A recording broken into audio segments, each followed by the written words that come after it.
এই জীবনে বেঁচে থাকার কারণ যে তুই, স্বপ্ন অধরা রয়ে যেত না থাকলে তুই। এই জীবনে বেঁচে থাকার কারণ যে তুই, স্বপ্ন অধরা রয়ে যেত না থাকলে তুই। আমার পৃথিবী পুরোটাই তোকে ঘিরে, জীবন চলার পথে দেখছি ফিরে ফিরে। আমার পৃথিবী পুরোটাই তোকে ঘিরে, যাপন পরিক্রমায় দেখছি ফিরে ফিরে।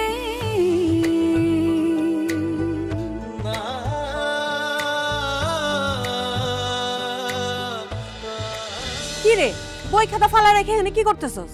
বাবু চুপ করো, মনে করি। এই শুনি, কি হয়েছে তোর? বাবু এখন তোমার কোনো কথা জবাব দিতে পারবো না। আশার সাথে আমার কথা আছে, তুমি ভিতরে যাও। যা বলার আমার সামনেই বল। আশা, বল কি খাইছে বাবা? আর কি কি খাইছে? আপু আমি তো মামারে এক গ্লাস পানি ছাড়া কিছুই দেই নাই।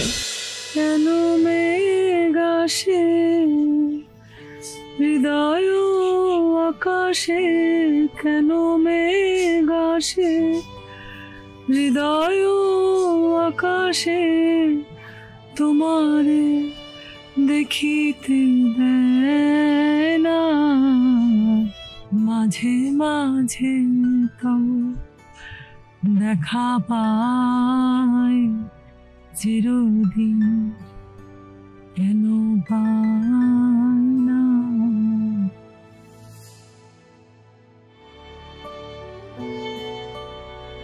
কি হলো, গান বন্ধ করে নিয়েছে?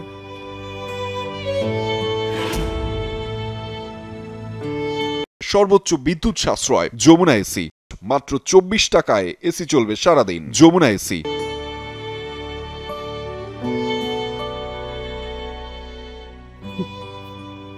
গান ভালো লাগে না। কি বলছো এসব? গান না তোমার অনেক প্রিয়? তুমি না বলেছিলে পৃথিবীর সব লেনদেন শেষ হয়ে যাক, তাও তুমি গান নিয়ে বেঁচে থাকতে পারবে? আবার বলছো যে গান তোমার ভালো লাগে না, কি হলো?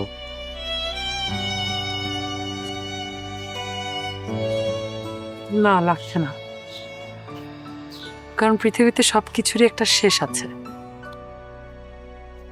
সেটা সম্পর্কের হোক অথবা অনুভূতির। সবকিছু একসময় শেষ হয়। আমি সবসময় চাই শেষটা সুন্দর হোক। কি বলছো শিউলি তুমি এসব? আজকে তোমার সাথে আমার শেষ দেখা।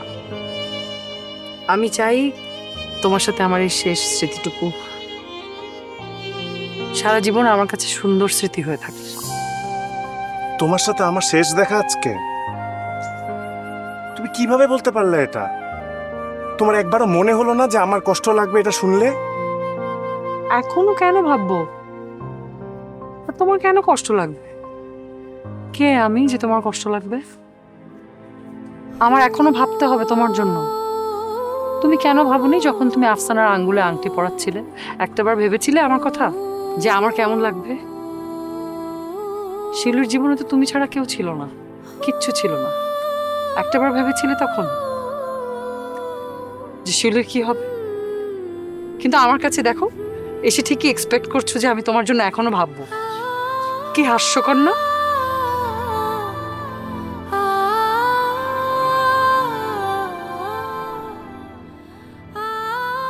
শিউলি, আমি জানি যে আমি তোমার কাছে ক্ষমার অযোগ্য একটা অপরাধ করেছি, কিন্তু তাই বলে আমার কথা তো একটু শুনবা তুমি।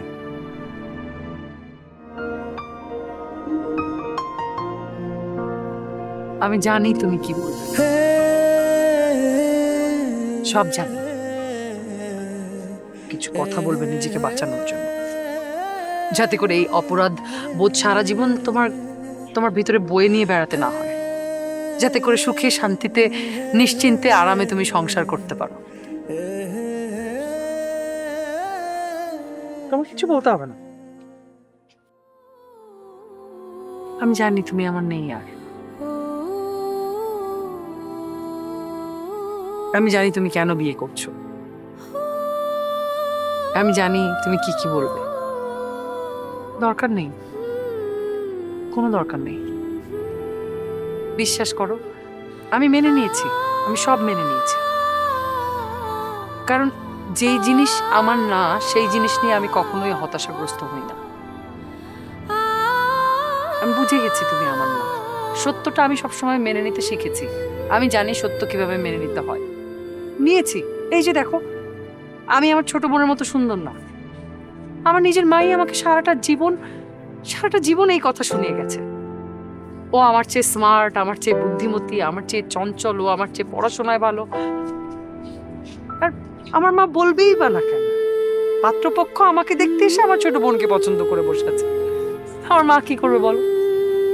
আমি সেদিন থেকে মেনে নিয়েছি, যেটাই আমার নিয়তি, এটাই আমার কপাল। মা চলে যাওয়ার পর থেকে পুরো সংসার কিন্তু আমি নিজের কাঁধে তুলে নিয়েছি। আমি কেন করেছি? আমি তো আমার দায়িত্ববোধ থেকেই করেছি। আমি জানি তুমিও তোমার দায়িত্ববোধের জায়গা থেকেই করছো। আমি আমার নিজের জীবন স্যাক্রিফাইস করেছি, আমার পড়াশোনা স্যাক্রিফাইস করেছি। আমি ছোটর পড়াশোনায় বেশি মনোযোগী হয়েছি। বাবার শরীর খারাপ, আমি যদি চলে যাই, আমি জানি বাবাকে দেখার কেউ থাকবে না। আমিও তো স্যাক্রিফাইসই করেছি। সন্তান হিসেবে তুমি তোমার মায়ের শেষ ইচ্ছা পূরণ করতে চাচ্ছ, এটাই তো তোমার দায়িত্ব। প্রত্যেকটা সন্তানেরই তো এটা করা উচিত। তোমার জায়গায় আমি হলে হয়তো আমি এটাই করতাম। আমি মেনে নিয়েছি তুমি আমার না, তুমি অন্য কারো। আর অপরাধ বোধে ভুগে কোনো লাভ নেই।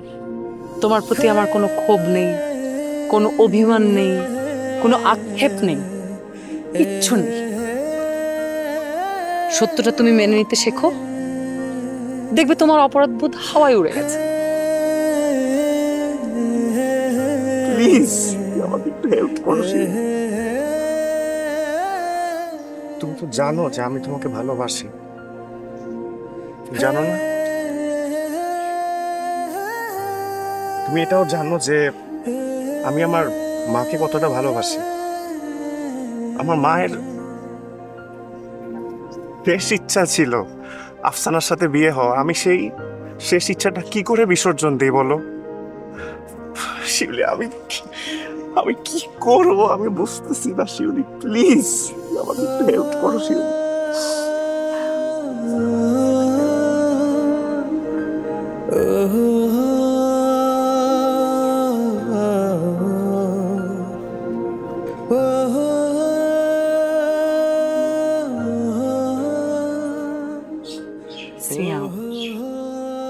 সত্যটা মেনে নাও, দেখবে সব ঠিক হয়ে গেছে। আর সত্যি কথা বলতে কি, নিয়তির হাতে আমরা সকলেই বন্দী। কি লাভ ক্ষণিকের জন্য মুক্তি খুঁজে? তুমি আজকের পর কোনোদিন আমাকে ডেকো না। সুন্দর করে নিজের জীবনটা গুছিয়ে নিও, ভালো থেকো। শিউলি, শিউলি, শিউলি প্লিজ, শিউলি।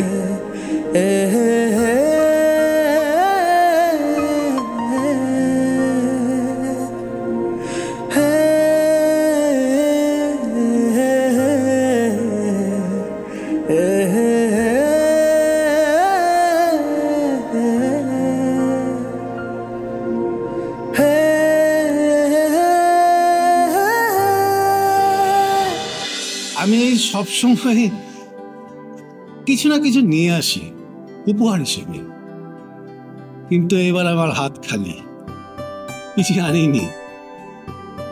কারণ আমি একটু ভিন্নভাবে চিন্তা করেছি। আমি যখনই এই কলেজের গেটের সামনে দিয়ে আসা যাওয়া করি, তখন দেখি যে এখানকার শিক্ষার্থীরা অনেক দূর থেকে আসে, বৃষ্টি বাদলায়, রোদে পুড়ে, তাদের অনেক কষ্ট হয়।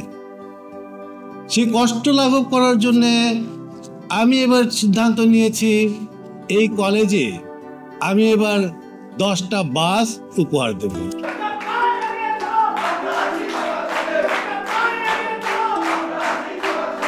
আস্তে আস্তে আস্তে, তাতে আমার এই নতুন পরীরা আরাম করে যেন আসতে পারে ও আরামে তার বাসায় ফিরে যেতে পারে। আরেকটা কথা, এবছর থেকে আমি যে এই কলেজের যৎসামান্য বৃত্তির জন্য কিছু পয়সা দেই, সেই পয়সাটা আমি বাড়িয়ে এবার থেকে আমি 50,000 টাকা করে দিই। এই কলেজে প্রত্যন্ত অঞ্চল থেকে অনেক শিক্ষার্থী আসে, এখানে যারা হোস্টেলে থাকে তারা ভালোই থাকে, আমি খবর নেই, খাওয়া দাওয়া ভালো, খারাপ না। আর এখানে আমি কোনো বৈষম্য চাই না।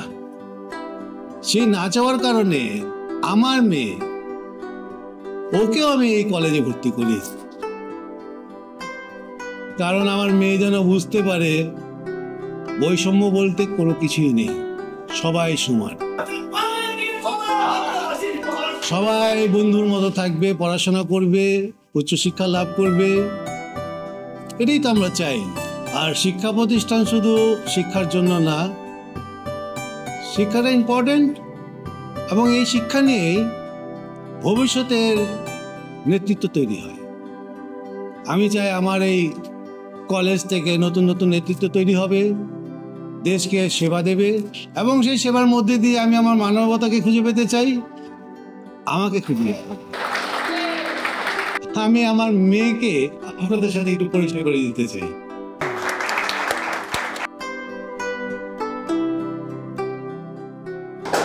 আমার মেয়ে ভালো করে পড়াশোনা করবে, সবার সঙ্গে হাতে হাত মিলিয়ে চলবে। আর আমি চাই কলেজে যে কোনো ছোটোখাটো বিষয় কারোর যদি নজরে আসে যে না জিনিসটা ভালো লাগছে না, আমার বদলে আমার মেয়েকে বললেই চলবে। আমার বক্তব্য দীর্ঘায়িত করব না, সবাই অধীর আগ্রহে আছেন এখানে সাংস্কৃতিক অনুষ্ঠান দেখার জন্য, গান শোনার জন্য, নাচ দেখার জন্য। আমি আমার স্টেজটা ছেড়ে দিচ্ছি। সবাইকে ধন্যবাদ।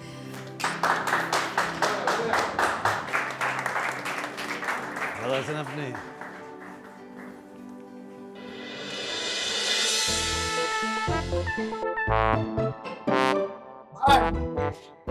ভাই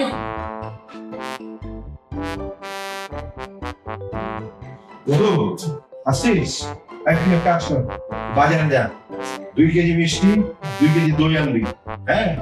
আর রাতের বেলা পোলাও মাংস রান্না করবি, ঠিক আছে? যা।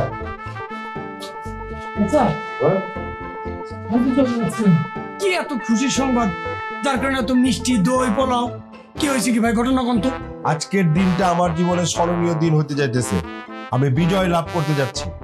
তো রাজকন্যা চেয়েছি সবসময়, পাইছেন? পাইনি, তবে পাওয়ার পথ তৈরি করে এসেছি। আচ্ছা মধু, বলতো শিউলি এখন কোন পথে যাবে? কোথায় যাচ্ছে তার উপর নির্ভর করবে। সে যদি শহরে যায় তাহলে মনে করে যে নদীর পার দিয়ে ব্রিজ পার হয়ে অটোয় উঠে তারপরে যে গাড়ি ধরবে, গাড়ি ধরে সে শহরে চলে যাবে। আবার যদি সেই ঈদগার দিকে যাইতে যায় তাহলে মাঠ পাড়ার এই রাস্তা ধরে ঈদগার দিকে চলে যাবে। কারণ সে যাচ্ছে কোন দিকে সেটার উপর নির্ভর। কোথায় যাচ্ছে সে? শিউলির দরকার চাকরি, আমার দরকার টাকা। শিউলি চাকরি ম্যানেজ করার জন্য টাকা জোগাড় করেছিল, সেই টাকা চুরি হয়ে গেছে। শিউলি এখন কোন পথে যাবে? কোন পথে যাবে? এখন শিউলির আছে বাড়ির জমি, আমার আছে টাকা। আমি শিউলির জমি বন্ধক নিয়ে শিউলিকে টাকা দিব। শিউলি এখন কোন পথে যাবে? অবশ্যই আপনার পথে যাবে। আপনার রাস্তা তো ক্লিয়ার। কারণ হচ্ছে শিউলি আপা জীবন ও বন্ধুকে টাকা শোধ দিতে পারবো না, কারণ তার তো চাকরি হইব না। গুড, এই তো তোর মাথায় বুদ্ধি আছে। শিউলিকে আমি টাকার জন্য চাপ দিব, শিউলির মাথা খারাপ হয়ে যাবে। শিউলি চারিদিকে কাউকে দেখবে না, শুধু দেখবে আমাকে। এদিক সেদিক ঘুরে বেড়াবে আর কার কথা বলবে? সব সময় আমার কথা বলবে, আমার কথা চিন্তা করবে। শিউলি হবে আমার রাজরানী।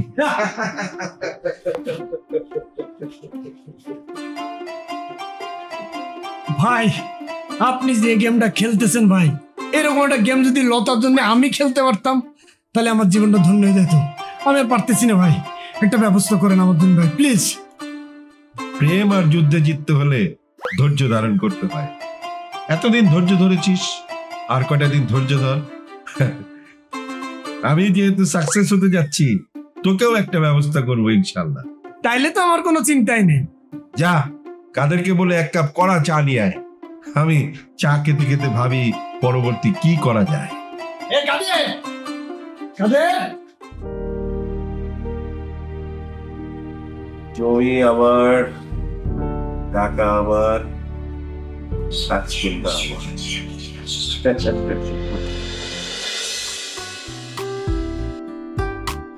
চেয়ারম্যান স্যারকে অনেক অনেক ধন্যবাদ তার মূল্যবান বক্তব্য দেওয়ার জন্য। কিছুক্ষণের মধ্যে শুরু হতে যাচ্ছে আমাদের সাংস্কৃতিক অনুষ্ঠান।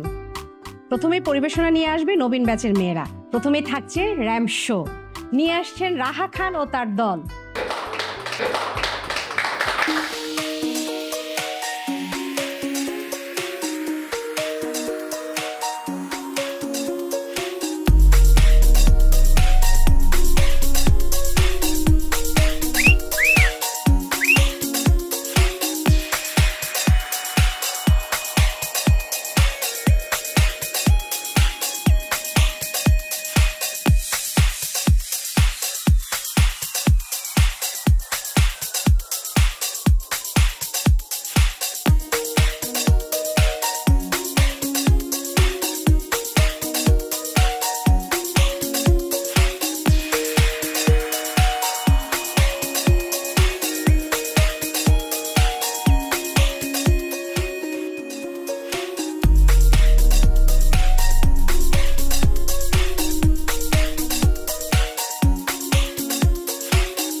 সবার তালি দেখে মনে হচ্ছে যে আমাদের পরিবেশনাটা খুবই ভালো লেগেছে।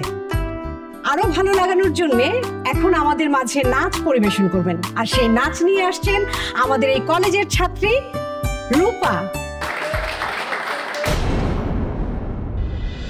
আমার একটা অনুরোধ রাখতে স্যার, এখন মালা যে মেয়েটি গান গাইবে ও খুব ভালো গান গায়, খুব ব্রাইট একটা স্টুডেন্ট।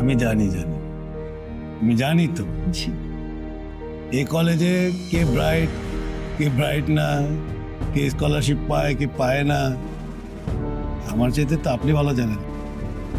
পাপা তুমি দাঁড়িয়ে আছো কেন? আমাকে একটু যেতে হবে রে। যেতে হবে মানে তুমি ফুল প্রোগ্রাম দেখবে না? না আজকে না। পাপা তুমি মালার গান দেখবে না? আর ম্যাম তো বললো মালা খুব ভালো গান করে, তোমার তো দেখা উচিত। আর আই হোপ তোমার আজকে মালার গান খুব ভালো লাগবে। প্লিজ বসো না তুমি।